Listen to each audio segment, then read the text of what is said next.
जय श्री राम दोस्तों। हमारी आज की कहानी है समय का चक्रव्यूह। गांव की खुशहाल ज़िंदगी जीने वाले मनीष बंसल जी अब एक छोटे से शहर अलीगढ़ में रहते हैं। उनका एक छोटा सा खुशहाल परिवार है। उनके घर में उनकी पत्नी, उनका बेटा दीपक और उनकी बहू पूनम, 9 वर्ष का पोता साहिल रहते हैं। आज उनके बेटे दीपक के कमरे से बहुत तेज़ आवाज़ें आ रही थीं। शायद दीपक और पूनम में किसी बात को लेकर बहस हो रही थी। मनीष बंसल जी और उनकी पत्नी डाइनिंग टेबल पर बैठकर चाय पीते हुए दीपक के कमरे से आते शोर को सुनने की कोशिश कर रहे थे, पर उन्हें कुछ समझ में नहीं आ रहा था। थोड़ी देर बाद ध्यान से सुनने पर उन्हें पूनम की आवाज़ सुनाई दी, जो दीपक से बोल रही थी, मैं अब यह सब और बर्दाश्त नहीं कर सकती। मैं घर संभालूं, बच्चों को संभालूं या तुम्हारे बूढ़े माँ बाप को संभालूं? मेरी भी अपनी कोई ज़िंदगी है या नहीं? और हमारे पास इतने पैसे भी तो नहीं हैं जो इनकी देखरेख के लिए नौकर रख सके। तुम उन दोनों को वृद्धाश्रम भेज दो। जब तुम्हारा मन हो उनसे मिल आया करना, और जब उनका मन हो वो यहाँ आ जाया करेंगे मिलने के लिए। पूनम की बात सुनकर मनीष बंसल जी और उनकी पत्नी की आंखों से आंसू बह रहे थे, और मनीष बंसल जी उन दोनों दिनों को याद कर रहे थे जब दीपक बहुत छोटा सा था। कैसे मनीष बंसल जी ने मजदूरी करके दीपक की परवरिश की, खुद की इच्छाओं का गला घोंटकर दीपक की हर इच्छा की ख्वाहिश पूरी की, अच्छे स्कूल में पढ़ाया। कभी कभी मनीष बंसल जी उस और उनकी पत्नी अपने घर के खर्च कम करके दीपक की स्कूल की फीस भरते थे। खुद भूखे रहते थे, पर दीपक को अच्छे से अच्छे खाना खिलाते थे। अच्छे कॉलेज में उसका एडमिशन कराया। पैसे ना होते हुए भी जैसे तैसे करके मेडिकल की पढ़ाई पूरी कराई। और आज दीपक बच्चों का डॉक्टर है, तो उसके बूढ़े माँ बाप उसके लिए बोझ हो गए। तभी मनीष बंसल जी के पोते साहिल की आवाज़ आई। साहिल अपने पापा दीपक से पूछ रहा था, पापा ये वृद्धाश्रम क्या होता है? तो दीपक बोला, बेटा वृद्धाश्रम वह होता है जहाँ बूढ़े लोग रहते हैं। तो साहिल अपनी मासूमियत से बोला, पापा जब आप और मम्मी बूढ़े हो जाओगे तो आप दोनों भी मुझे छोड़कर वृद्धाश्रम में चले जाओगे क्या? साहिल की बात सुनकर पूनम गुस्से से साहिल पर बरसते हुए बोली, साहिल यह क्या तरीका है बात करने का अपने पापा से? कोई ऐसे बात करता है? हम तुम्हारे लिए अपनी पूरी ज़िंदगी न्यौछावर कर रहे हैं, तुम्हें अच्छे से अच्छे स्कूल में पढ़ा रहे हैं, तुम्हारी हर ख्वाहिश को पूरी करते हैं, और तुम हमें वृद्धाश्रम भेजने की बात कर रहे हो। साहिल पूनम के गुस्से से थोड़ा सा सहम गया था और डरते हुए धीरे से अपने पापा से बोला, पापा क्या दादी दादू ने आपको अच्छे स्कूल में नहीं पढ़ाया? क्या उन्होंने आपकी कोई इच्छा पूरी नहीं की? क्या उन्होंने अपनी ज़िंदगी आपके लिए नहीं जी? साहिल की बात सुनकर दीपक अपने बचपन की यादों में खो गया। दीपक उन दिनों को याद कर रहा था जब दीपक बहुत छोटा था और बड़ी बड़ी गाड़ियों को देखकर उसमें बैठने और घूमने की ज़िद किया करता था। तो मनीष बंसल जी दीपक को यह कहकर समझा देते थे, जब तुम पढ़ लिख कर बड़े हो जाओगे और तुम अच्छी सी नौकरी करोगे तो तुम भी बड़ी बड़ी गाड़ी लेना और उसमें घूमना। मेरे पास तो साइकिल है, अभी इसी पर घूम लो। पूरा दिन मजदूरी करने के बाद थकने के बावजूद भी मनीष बंसल जी हर रोज़ शाम को दीपक को साइकिल पर घुमाने के लिए ले जाया करते थे। हर त्योहार पर दीपक नए कपड़े लेने की ज़िद करता था, तो मनीष बंसल जी और उनकी पत्नी खुद पुराने कपड़े पहनते, पर दीपक को उसकी पसंद के नए कपड़े दिलाते थे। यही सारी बातें याद करके दीपक की आंखों से आंसू झलक गए। पूनम ने जब दीपक की आंखों से आंसू निकलते हुए देखे तो दीपक से बोली, आप भी क्या बच्चे की बातें सुनकर भावुक हो रहे हो? यह तो नादान है, कुछ भी बोलता है। मैंने जो आपसे कहा है वही कीजिए, जाइए और मम्मी और पापा जी से बात कीजिए। पूनम की बात सुनकर दीपक गुस्से से पूनम पर बरस पड़ा। यह कहते हुए कि साहिल बच्चा है, नादान ज़रूर है, पर ना समझ नहीं। जो बात एक बेटे की माँ होने के बाद तुम्हें समझ नहीं आई, वह इस बच्चे को समझ आ गई। अभी साहिल ने नादानी में हम दोनों को वृद्धाश्रम भेजने की बात कही है, तो तुमने उसे अपनी पूरी ज़िंदगी का हिसाब किताब समझा दिया। बल्कि जितना मेरे मम्मी पापा ने मेरे लिए किया है, उसका आधा भी हमने साहिल के लिए नहीं किया है। आज मेरे पास तो यह डॉक्टर की नौकरी है, जिसकी वजह से हम साहिल को अच्छे से पढ़ा सके और उसके पूरे खर्चे भी उठा सके। पर मेरे पापा के पास तो कुछ नहीं था, वह तो मजदूरी करते थे। फिर भी उन्होंने मुझे एक अच्छे स्कूल में पढ़ाया और अच्छे कॉलेज में पढ़ाया, फिर इस काबिल बनाया कि मैं एक अच्छा और ईमानदार डॉक्टर बन सकूं। उनके लिए इतना मुश्किल रहा होगा ये सब कुछ करना, कभी सोचा है तुमने? दीपक की बातें सुनकर पूनम का गुस्सा और बढ़ गया और पूनम गुस्से से चिल्लाती हुई बोली, मुझे कुछ नहीं सुनना है। किसने क्या किया और क्या नहीं किया, ये बस। अगर मेरे मम्मी पापा की जगह तुम्हारे मम्मी पापा वृद्धाश्रम भेज देती, तो पूनम बोली, मेरे मम्मी पापा ने अपनी ज़िंदगी में इतना धन अपना खर्च करते हैं और अपनी देखरेख के लिए वह नौकर चाकर। तो दीपक बोला, अगर तुम्हारे मम्मी पापा के पास पैसा है, तो मेरे माँ बाप के पास उनका बेटा है जो उनका ध्यान रख सकता है। मैं अपने मम्मी पापा को कहीं नहीं दूंगा, तुम्हें जो करना है कर लो। दीपक और पूनम की लड़ाई बढ़ती देख मनीष बंसल जी और उनकी पत्नी वृद्धाश्रम जाने का कर लिया और अपने कमरे में चले गए अपना अपना सामान पैक करने के लिए। मनीष बंसल जी और उनकी पत्नी अपना सामान लेकर बाहर आ गए।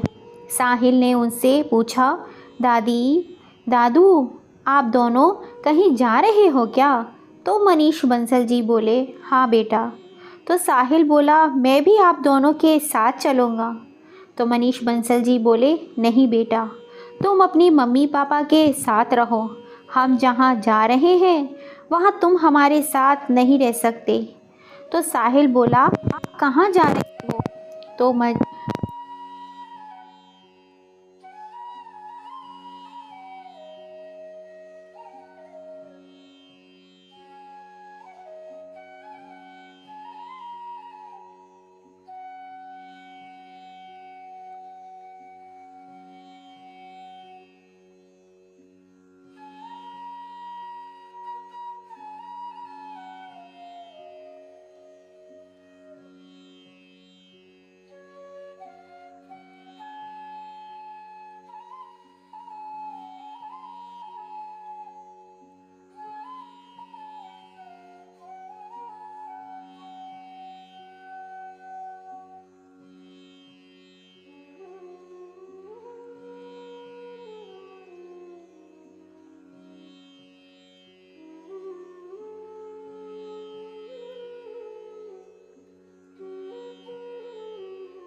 शाम को आप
यहाँ तो हमारे जैसे कितने लोग रहते हैं।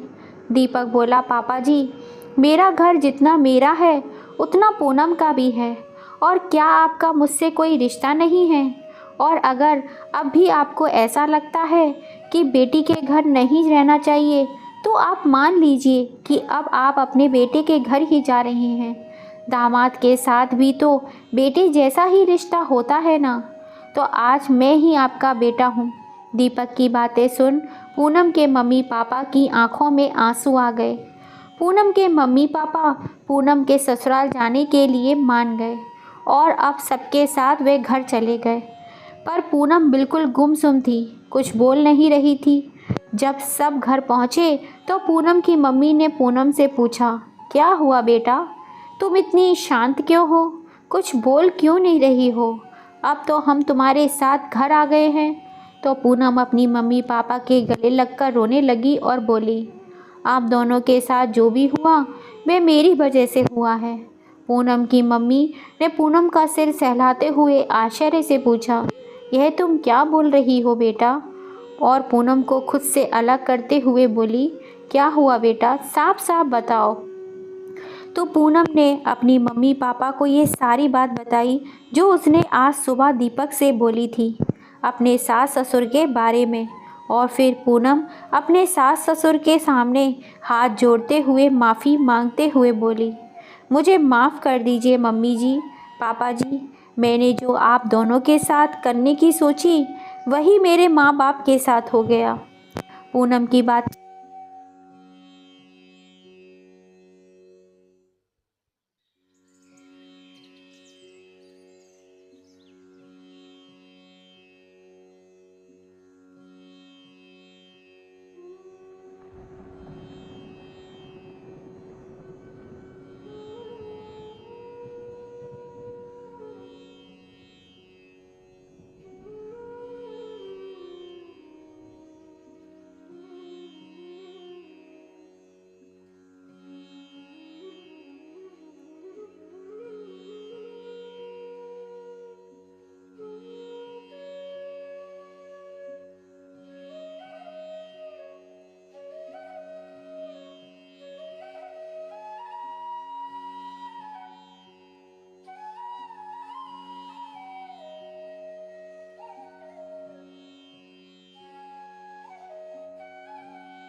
तो माँ को साहिल बोला, तो दादाजी उनके बच्चे भी उनके साथ यही करेंगे क्या? तो साहिल के दादाजी बोले, हाँ बेटा, बच्चे जो माँ बाप के साथ करते हैं वही उनके साथ भी होता है, पर फिर भी लोग इस सच्चाई को नहीं जान पाते और ना ही अपना पाते हैं, अपनी गलती ना सुधारते हैं। साहिल कुछ बोलने ही वाला था कि तभी दीपक की आवाज़ आई, साहिल, अगर तुम्हारे सवाल जवाब हो गए हो तो अब खाना खा लो। दीपक ने साहिल के साथ सबको खाने पर बुला लिया। अब दीपक और पूनम की ज़िंदगी में सब कुछ ठीक चल रहा था। साहिल भी बहुत खुश था कि अब उसके दादा दादी जी उसके साथ, उसके नाना नानी भी उसी के साथ रहते थे। समय यूं ही गुजरता चला गया। एक दिन पूनम के पास उसके भाई का फ़ोन आया। फ़ोन सुनते ही पूनम हैरान और परेशान हो गई। तो पूनम की मम्मी ने उससे पूछा, क्या हुआ पूनम, किसका फ़ोन था? पूनम बोली, मम्मी, भाई का फ़ोन था। अनन्या, पूनम की भाई की बेटी, सीढ़ियों से गिर गई है और उसे काफ़ी चोट आई है, वह हॉस्पिटल में है। पूनम की मम्मी बोली, कौन से हॉस्पिटल में है बेटा, चलो मुझे वहाँ ले चलो। तो दीपक बोला, आप ही क्यों मम्मी जी, हम सब चलेंगे आपके साथ। सब पूनम और दीपक के साथ हॉस्पिटल पहुंच गए। पूनम की मम्मी जैसे ही अनन्या के पास बैठी, अनन्या उनसे लिपट गई और रोते हुए बोली, दादी, आप और दादाजी मुझे छोड़कर कहाँ चले गए थे? देखो ना, मुझे कितनी चोट लगी है, मैं सीढ़ियों से नीचे गिर गई। आप और दादाजी अगर घर पर होते तो मुझे कभी गिरने नहीं देते। आप दोनों मेरा कितना ध्यान रखते थे, कभी मुझे कुछ नहीं होने देते थे। मुझे आप दोनों की बहुत याद आ रही थी। आप कहाँ चली गई थी दादी? अब मुझे छोड़कर कहीं मत जाना। अनन्या के बोल सुनकर उनकी आंखें नम हो गई। आज अनन्या के मम्मी पापा को भी अपनी गलती का एहसास हो गया था। उन्होंने कितनी बड़ी गलती की थी अपने मम्मी पापा को घर से निकालकर। अनन्या की मम्मी अनन्या की दादी के पैरों में बैठकर माफ़ी मांगते हुए बोली, मुझे माफ़ कर दीजिए मम्मी जी, मैंने बहुत बड़ी गलती कर दी जो आप दोनों के साथ ऐसा व्यवहार किया। अनन्या के पापा भी अपने मम्मी पापा के पैरों में हाथ जोड़ते हुए बोले, मुझे माफ़ कर दो मम्मी पापा, मुझसे बहुत बड़ी गलती हो गई। मुझे आप दोनों के साथ ऐसा नहीं करना चाहिए था। आप दोनों के घर से जाने के बाद हमें समझ आ गया है कि माँ बाप के बिना घर घर नहीं होता है। हमारे पास सब कुछ था, पर आप दोनों की कमी हमेशा खलती रही। हमें माफ़ कर दीजिए और अपने घर चलिए। अनन्या भी आप दोनों को बहुत याद करती है। ये सारी बातें सुनकर दीपक बोला, आज तुम्हारी बेटी को उनकी ज़रूरत है तो तुम्हें अपनी गलती का एहसास हो रहा है, वरना एक बार पलट कर भी नहीं देखा कि दोनों कहाँ हैं। अब मैं इन दोनों को आपके साथ नहीं जाने दूंगा। आप जब इन्हें घर से निकाल ही चुके हैं तो इन्हें भूल ही जाओ। दीपक की बात सुनकर पूनम का भाई बोला, ऐसा मत बोलिए, हमें यह तो पता चल गया था कि मम्मी पापा आपके घर पर हैं, पर किस मुंह से माफ़ी मांगने आते और क्या बोलते आकर कि जब तक आप हमारे साथ थे हमें आपकी कदर नहीं थी, और आज जब आप हमारे साथ नहीं हैं तो हमें आपकी ज़रूरत है। मम्मी पापा का सामना करने की हमारी हिम्मत नहीं थी, इसलिए नहीं आ सके। आज आप सबसे मिलने पर आज हम अपनी गलती का एहसास हुआ तो आप सबसे माफ़ी मांगते हैं। आप हमें माफ़ कर दीजिए और अपनी मम्मी पापा से भी माफ़ी मांगते हैं। वे घर चलने के लिए बोलने लगे। पहले तो पूनम के मम्मी पापा भी उनके साथ नहीं जाना चाहते थे, पर जब अनन्या ने ज़िद की तो मना नहीं कर पाए और उनके साथ चले गए। अब दोनों ही परिवार अपने अपने घर में अपने अपने परिवार के साथ खुशी खुशी अपना जीवन बिता रहे थे। कुछ समय बाद ही एक दिन दीपक अपने ऑफिस से घर लौट रहा था। रास्ते में अचानक उसकी गाड़ी के आगे एक बूढ़ी अम्मा आ गई। उन्हें देख दीपक ने गाड़ी रोक दी और हड़बड़ा कर गाड़ी से बाहर निकला। बूढ़ी अम्मा से बोला, आप ठीक तो हैं ना अम्मा, आपको कहीं चोट तो नहीं लगी? तो वह अम्मा बोली, नहीं बेटा, चोट तो मुझे नहीं लगी है, मुझे माफ़ कर दे, मैं एकदम से तेरी गाड़ी के सामने आ गई। वह क्या है कि मुझे सही से दिखाई नहीं देता। उन अम्मा के पास कुछ सामान भी था, एक बैग में। दीपक ने उनसे पूछा, आप कहीं जा रही हो क्या? चलो मैं आपको छोड़ देता हूँ। कहाँ जाना है आपको? तो वो अम्मा बोली, बेटा मुझे वृद्धाश्रम छोड़ दे। वृद्धाश्रम का नाम सुनते ही दीपक ने आश्चर्य से पूछा, वृद्धाश्रम क्यों जाना है माँ अम्मा आपको? आपका घर कहाँ है? तो वह अम्मा बोली, अब मेरा कोई घर नहीं है। जो था अब वो बेटों का हो गया और अब मैं उन पर बोझ बन गई हूँ। दीपक को ये बातें सुनकर गुस्सा आ गया और उसने गुस्से को शांत करते हुए अम्मा से बोला, अम्मा जी अब तो रात होने वाली है, इतनी रात में कहाँ जाओगी? आप अभी मेरे घर चलो, सुबह आप जहाँ भी कहोगी मैं आपको वहीं छोड़ दूँगा। तो वह अम्मा बोली, पर बेटा ना मैं तुम्हें जानती हूँ और ना ही तुम मुझे अपने घर कैसे ले जाओगे? तो दीपक बोला, अम्मा आप मेरी माँ जैसी हो और एक बेटे के लिए इतनी जान पहचान काफ़ी है। चलो आप मेरे साथ। दीपक अम्मा को अपने साथ अपने घर ले गया। जब दीपक उनके साथ घर पहुंचा तो सबने दीपक को आश्चर्य से देखा और दीपक के पापा ने उससे पूछा, यह कौन है बेटा? तो दीपक ने उन्हें सारी बात बताई। दीपक के पापा बोले, ये तो तूने बहुत अच्छा किया जो इन्हें अपने साथ ले आया। रात का खाना खाने के बाद सब उन बूढ़ी अम्मा के साथ ही बैठे थे। बातों ही बातों में उन्होंने बताया कि उनके दो बेटे हैं। बड़ा बेटा तो बाहर कंपनी में काम करता है, उसकी पत्नी और बच्चे उसी के साथ रहा करते हैं, और दूसरा छोटा बेटा टीचर है जो अपनी पत्नी और बेटी के साथ यहीं रहता है। दीपक ने साहिल से कहा, चलो बेटा आप जाओ और सो जाओ, सुबह स्कूल भी जाना है। और अपनी मम्मी से बोला, आप माँ जी को अपने साथ सुला लेना, साहिल पापा के साथ सो जाएगा। सब अपने अपने कमरे में सोने के लिए चले गए। दीपक कुछ खोया खोया सा था तो पूनम ने उससे पूछा, क्या हुआ, क्या सोच रहे हो? तो दीपक बोला, कैसी दुनिया है यह, दो दो बेटों के होते हुए भी माँ रात में दर दर भटक रही थी। तो पूनम बोली, अब आप इन सब बातों के बारे में मत सोचो, अब वह माँ जी हमारे साथ है तो उन्हें भी कोई परेशानी नहीं होगी, इस बारे में सुबह बात करेंगे। अगले दिन सुबह नाश्ते के समय दीपक पूनम से बोला, आज मेरा एक दोस्त अपनी पत्नी के साथ रात के खाने पर आ रहा है तो समय से तैयारी कर लेना। पूनम बोली, ठीक है। ऑफिस जाते हुए दीपक उन अम्मा से बोला, लाइए अम्मा जी अपना पुराना चश्मा दे दीजिए, आज मैं नया चश्मा बनवा लाऊंगा। तो वह बोली, बेटा तुम तो आज ही मुझे वृद्धाश्रम छोड़ने वाले थे। तो दीपक बोला, अभी आप कुछ दिन हमारे साथ रहिए, तब तक आपका नया चश्मा भी बनकर आ जाएगा। दीपक अम्मा का पुराना चश्मा लेकर वहाँ से ऑफिस के लिए निकल गया। शाम को दीपक अपने दोस्त लोकेश और उसकी पत्नी प्रेरणा के साथ घर पहुँचा और अम्मा की ओर चश्मा बढ़ाते हुए बोला, यह लो अम्मा जी आपका नया चश्मा।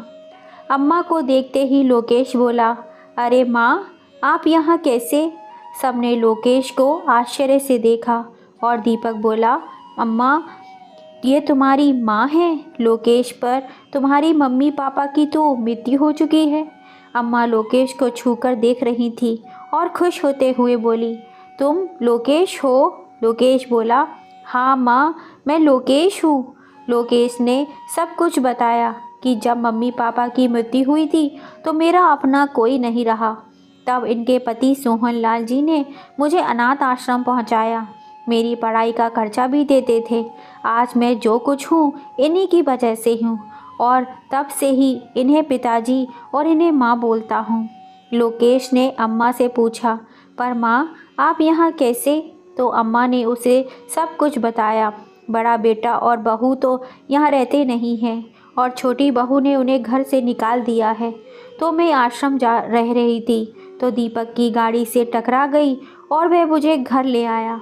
लोकेश की पत्नी प्रेरणा बोली, कोई बात नहीं है माँ, अब आप हमारे साथ हमारे घर पर रहना, कोई ज़रूरत नहीं है कहीं जाने की।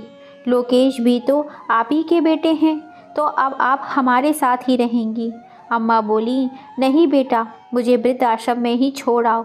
तो लोकेश बोला, नहीं माँ, आप कहीं नहीं जाएंगी, बस मेरे साथ ही रहेंगी। लोकेश के बहुत समझाने पर अम्मा उनके साथ रहने के लिए मान गईं। रात का खाना खाने के बाद जब लोकेश अपनी माँ को लेकर घर जाने लगा तो दीपक उससे बोला, तुम्हें इनका घर पता है कहाँ है? तो लोकेश बोला, हाँ पता है, पर क्यों? तो दीपक बोला, इन्हें उनकी गलती का एहसास कराना ज़रूरी है। अब तुम घर जाओ, कल बताता हूँ क्या करना है। अगले दिन सुबह दीपक सोहन लाल जी के घर पहुँच गया। बैल बजाई, गेट उनके छोटे बेटे ने खोला। दीपक ने पूछा, क्या यह सोहन लाल जी का घर है? तो वह बोला, हाँ, पर आप कौन हैं? तो दीपक बोला, जी मैं एक पॉलिसी कंपनी से आया हूँ। आपके पिताजी ने आपकी माताजी के नाम पर एक पॉलिसी कराई थी, वह पूरी हो गई है, उसके पैसे देने हैं, आप माँ जी को बुला दीजिए। तो सोहन लाल जी का बेटा बोला, वह तो अभी घर पर नहीं है, कुछ दिन के बाद आएंगी, कहीं गई हुई हैं। तो दीपक बोला, कोई बात नहीं, मैं कुछ दिन के बाद आ जाऊँगा। तो सोहन लाल जी की बहू बोली, कुछ दिन के बाद क्यों, आप हमें दे दीजिए, हम माँ जी को दे देंगे, आप क्यों बार बार परेशान होते हो? तो दीपक बोला, नहीं, मैं उन्हें ही दूंगा, ऐसी ही किसी को नहीं दे सकता। तो सोहन लाल जी की बहू बोली, हम ऐसे ही कोई नहीं हैं, उनके बेटे और बहू हैं, आप हमें पैसे दे सकते हैं। तभी बाहर से एक आवाज़ आई कि पैसे लेने के लिए आप उनके बेटे और बहू बन गए, वरना यह आप पर बोझ बन गई थी। इतना बोलकर लोकेश माँ जी को अपने साथ अंदर लेकर आया। लोकेश के साथ माँ जी को देखकर उनके बेटे ने आश्चर्य से पूछा, तुम कौन हो और माँ तुम्हारे साथ कैसे? तो लोकेश बोला, एक माँ अपने बेटे के साथ नहीं होगी तो किसके साथ होगी? तो सोहन लाल जी के बेटे ने बड़े ही आश्चर्य से कहा, बेटा? तो लोकेश बोला, हाँ बेटा। फिर लोकेश की माँ ने उन्हें लोकेश के बारे में सब कुछ बताया। फिर लोकेश बोला, शर्म नहीं आई उस माँ को घर से निकालते हुए, जिन्होंने अपने पति की मृत्यु के बाद दूसरों के घर जाकर काम करके तुम दोनों भाइयों को आगे पढ़ाया, तुम्हारी सारी इच्छाओं को पूरा किया, जो आज तक तुम्हारे लिए जीती रही, वह माँ आज तुम्हारे लिए बोझ बन गई। सोहन लाल जी का बेटा और बहू शर्मिंदगी से सर झुकाए सारी बातें सुन रहे थे। फिर दीपक बोला, अगर यही सब आपके बच्चे आपके साथ करेंगे तो आपको कैसा लगेगा? सोहन लाल जी के बेटे और बहू ने माँ जी के पैर छू के माफ़ी मांगते हुए कहा, हमें माफ़ कर दो माँ, हमसे बहुत बड़ी गलती हो गई, आगे से ऐसा कभी कुछ नहीं करेंगे। तो लोकेश बोला, आगे से ऐसा होने भी नहीं दूंगा, अब माँ मेरे साथ रहेगी। तो सोहन लाल जी का बेटा बोला, माँ क्या आप हमें माफ़ नहीं कर सकती? तो माँ जी बोली, एक माँ अपने बच्चों से कभी नाराज़ नहीं होती, मैं भी नहीं हूँ तुमसे नाराज़, पर अब मैं लोकेश के साथ रहूँगी। लोकेश माँ जी को अपने साथ लेकर चला गया। लोकेश की माँ जाते जाते यही सोच रही थी कि जिनके लिए मर मर के जीती रही, उनके लिए मैं बोझ बन गई। जिसे जरा सा सहारा दिया उसने मुझे अपने पलकों पर बिठा लिया। आज सोहन लाल जी के बेटे और बहू इसी पछतावे में रहे कि उन्होंने जो किया क्या वह कितना गलत था। तो दोस्तों, यही नियति का खेल है, जो हम अपने बड़ों के साथ करते हैं वही आगे चल के हमारे बच्चे हमारे साथ करते हैं।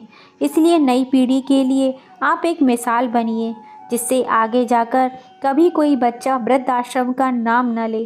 दोस्तों, दीपक ने अपनी पत्नी का साथ ना देकर अपने माँ बाप का लिए जो आवाज़ उठाई वह सही थी या गलत? अपनी राय हमें कमेंट करके ज़रूर बताइएगा। कहानी पूरा सुनने के लिए आप सभी का दिल से धन्यवाद। कहानी पसंद आई हो तो ज़्यादा से ज़्यादा इसे अपने फैमिली फ्रेंड में शेयर कीजिएगा, लाइक कीजिएगा, सब्सक्राइब कीजिएगा। फिर मिलेंगे। जय श्री राम।